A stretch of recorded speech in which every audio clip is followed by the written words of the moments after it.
Live from WTVO Rockford and your home team. Eyewitness News at 5 starts now. A missing 15-year-old DeKalb girl has been found dead. A suspect has been arrested on what police say was a targeted attack. A Janesville high school coach is arrested. He's accused of secretly recording students in a girls' locker room. We'll have the latest on that police investigation. And new findings show the presence of lead in public schools in our state. The Illinois Department of Public Health is searching for answers. Good evening, everybody. I'm Tom Lewis. Eric Wilson and Mimi Murphy are both off. Thank you so much for joining us. A registered child sex offender is arrested for the death of a missing 15-year-old girl. 29-year-old Timothy Dahl charged with 2 counts of first-degree murder, aggravated criminal sex abuse, and various other charges. Dahl was convicted of aggravated criminal sexual abuse of a 14-year-old back in 2020. Family and friends held a vigil for Gracie, Sasso, Cleveland today. She had not been seen by family members since Thursday night. According to investigators, phone records show she had been at an address on College Avenue. That's just east of the Northern Illinois University campus. Sasso, Cleveland, and Dahl were dating and got into an argument on Thursday. Police say Dahl suffocated her with a pillow, killing her. He then dumped the teen's body in a dumpster and her phone in a garbage dumpster in another location. A local high school coach accused of putting a recording device in the girls' locker rooms. Our Jess Lipson spoke with the police today. Jess, did they say how long he was doing this? Tom, Janesville police tell us Brian Kitzman confessed to doing this for the past 2 years, and now he's facing several felony charges. We're frustrated, we're angry, we're saddened, not only for our students and staff, but for our community when we feel violated. Mark Holtzman, superintendent for the school district of Janesville, and Janesville Police Chief David Moore spoke to the public after a Craig High School sports coach was taken into custody for setting up a recording device in a girls' locker room. We would like to share our thoughts and concerns to the victim and others that were affected by this crime. A student had been missing her towel for weeks, and when she came across it in a locker, locked with the Craig High School lock, it was brought to the attention of a resource officer. When the towel was uncovered, underneath was a GoPro, which initiated an investigation that led to Kitzman. So when Officer Yauk, our SRO officer, started to review the images, we could see Mr. Kitzman placing the GoPro into the locker. So it was quite conclusive to us that he was the person and the suspect that had placed it in the locker. Police say they received a confession from Kitzman. He said he had been doing this for the past 2 years and there were a total of 18 victims involved. Kitzman was getting on a bus to go to a track meet when he was brought in for questioning. Anytime our school district has employees who are having judgment that is less than first legal and second not having care and concern, we are going to separate. So, this is the first that we had any knowledge of Mr. Kitzman, acting in this level of inappropriateness. The school district of Janesville has put in place multiple support and resources for students and staff. Tom? Jess, thank you. A man learns his fate in a 2022 shooting that left a Rockford father dead. 36-year-old Damario Barmore was found guilty of first-degree murder. In April of 2022, Deron Hill was sitting in his car on 12th Avenue when Barmore and another man entered the alley to conduct a drug deal. Barmore then recognized Hill and approached him. The two men got into an argument and Barmore shot Hill 3 times in the chest. Hill was pronounced dead. Barmore faces up to life in prison. His next court appearance set for June 14th. 2 Rockford men arrested after being found in a stolen car. Sunday night, officers observed a vehicle reported stolen out of Calumet City. The car then parked on Alliance Avenue just north of State Street. That's when officers approached the car. Both occupants fled on foot. 25-year-old Marvin Bell and 18-year-old Antonio Carey were both caught a short time later. During the arrest, a loaded gun was found on Bell. Bell is charged with unlawful use of a weapon by felon and possession of a stolen automobile. Carey charged with criminal trespass to a stolen vehicle and resisting arrest. They were both taken to the Winnebago County Jail. We have new information in the crash that killed a woman and seriously injured a man last Thursday. First responders were called to Mulford Road between Spring Creek and Guilford for reports of a 2-vehicle crash. 43-year-old Veronica Cortez and a juvenile passenger were in that car when witnesses say Cortez crossed the center line and struck a car driven by an 80-year-old man. Cortez was killed in that crash. The man taken to the hospital in critical condition but is now in stable condition. The juvenile passenger suffered non-life-threatening injuries. A U.S. Supreme Court justice will soon weigh in on the battle over new gun restriction laws here in Illinois. Justice Amy Coney Barrett was reviewing responses filed today in an emergency injunction request by a suburban gun shop owner. He wants state and Naperville assault weapon bans blocked until his case is heard, claiming he's lost hundreds of thousands of dollars in sales. State and local lawyers argue an injunction would put lives at risk. It's not yet known when Barrett might rule. An Illinois appellate court ruling last week put the ban back in effect temporarily. Responses in that case are expected tomorrow. Volunteer firefighters received recognition at the Capitol today for helping drivers caught in that massive I-55 dust storm that killed 7 people. But lawmakers from both sides of the aisle say they want to help fire departments bring in more volunteers. That comes in the form of a bill that would give a $500 state income tax credit to volunteer firefighters. Data from the Federal Emergency Management Agency shows more than 85% of fire departments across the state do rely on volunteer firefighters. The Illinois Firefighters Association says there's a shortage of volunteers, while the number of calls help to the department is tripping. Multiple fire departments that responded to the crash on I-55 last week did have volunteers, and lawmakers from both parties say that the 72-car crash demonstrates why this bill should be passed.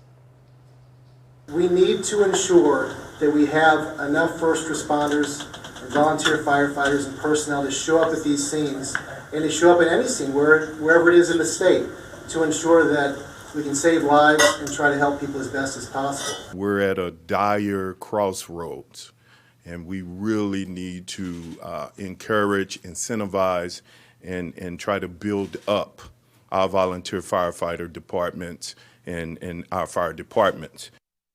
Now, there are eligibility requirements for that tax credit, but would only go to firefighters making less than $10,000 in stipends for their work at the department, and they would have to work at least 9 months. There are concerning findings about the presence of lead in the drinking water of Illinois' public schools. The Chicago Tribune reports lead was detected in the majority of schools tested, but the Illinois Department of Public Health did not make the statewide results public.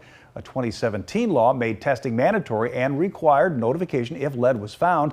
The Tribune's report also says it's unclear if all the schools performed the required test because data is missing. The IDPH says it's working on finding those missing results.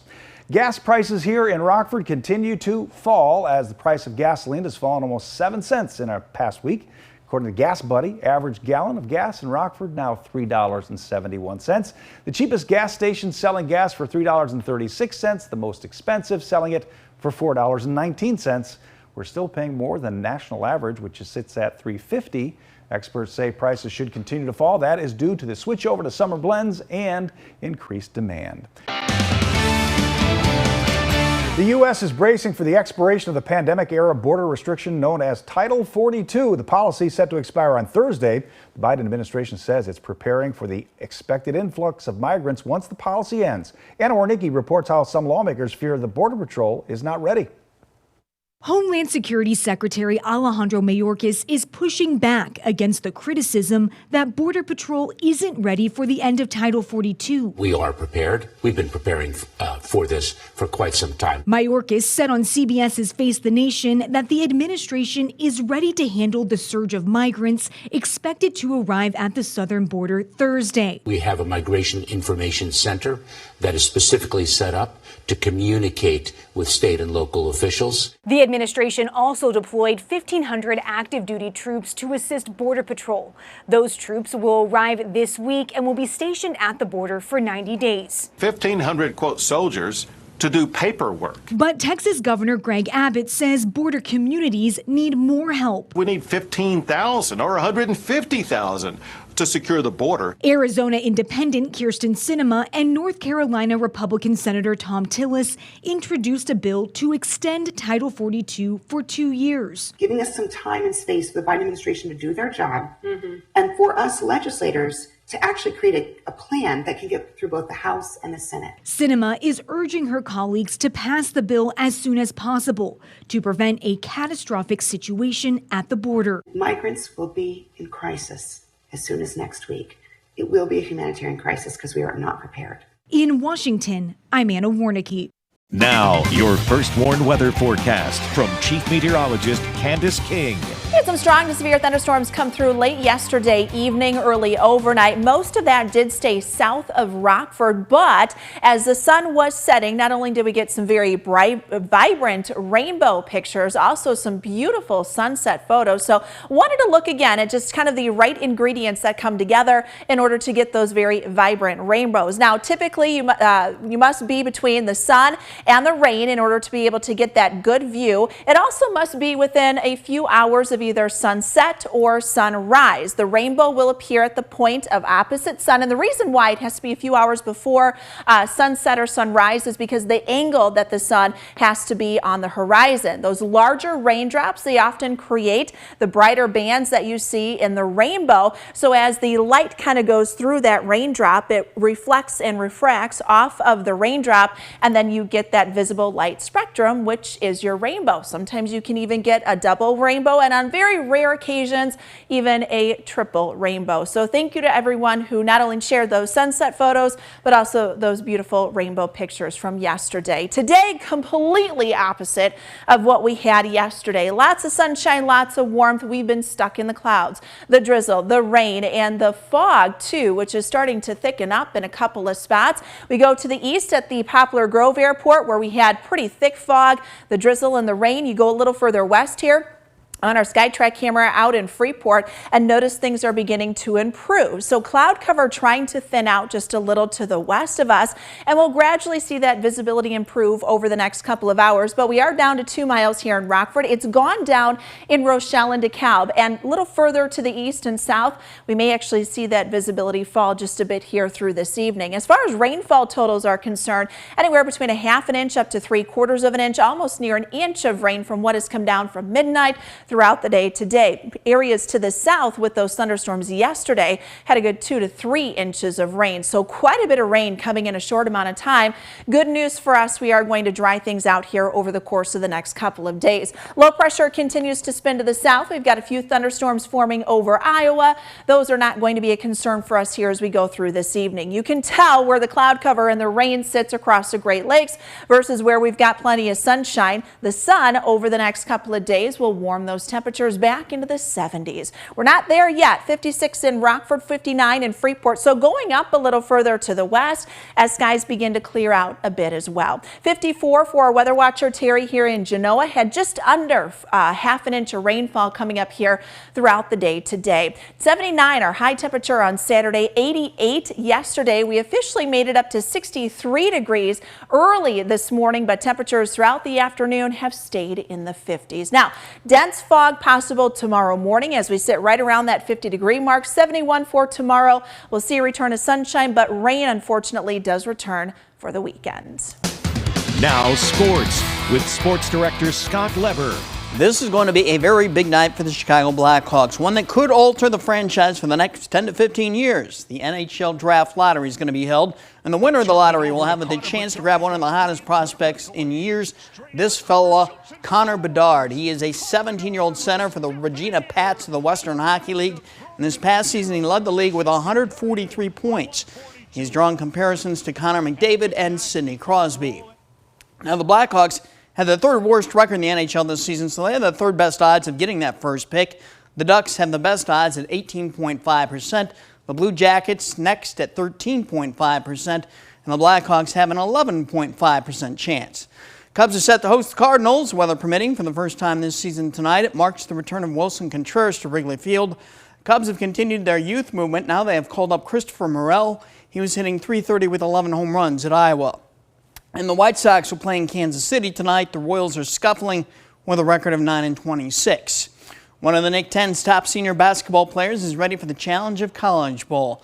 Harlem's Dane Daling signed with Milwaukee Area Technical College this afternoon. Daling averaged almost 15 points per game this past season. He scored 40 points in one game. And MATC is joining a program that just won the NJCAA Division II National Championship. I went to a showcase camp, and as soon as I got there, I played well, and the coach came up to me, talked to me, and they're a great organization. Just went 32-4, just came off a national championship, so hopefully I can add to that. We believe he can fill it up from the three-point line. That fits into our style of play. We like to get up the floor early, score early, so we're expecting him to fill that role for us. At Guilford, 2 members of the women's swimming team signed letters of intent. Ruby Poffenbarger signed with D3 Monmouth College. Michaela Durkin signed with Division I East Carolina University. Durkin has been a conference champion in the sprint events, and she qualified for state in the 50 freestyle and the 100 freestyle. I really like the coaches, and the girls were very nice, and the campus was beautiful. I don't know, it's just a place I can see myself for the next 4 years. I have been wanted to go to Monmouth since I was a little kid. It's been a dream. I don't think anyone was shocked when I picked Monmouth. Good luck to those athletes. We'll be right back. Dealing with the drizzle and fog out there this evening. The First Warn Interactive Radar brought to us by Rockford Auto Glass and more. You can always find that on mystateline.com. We do dry out here over the next couple of days, and our temperatures warm up. We've been stuck in the 50s for this afternoon, up to 71 for tomorrow. Watch for some patchy dense fog tomorrow morning. Mid and upper 70s with the rain returning for the weekend. Have a great evening, everybody.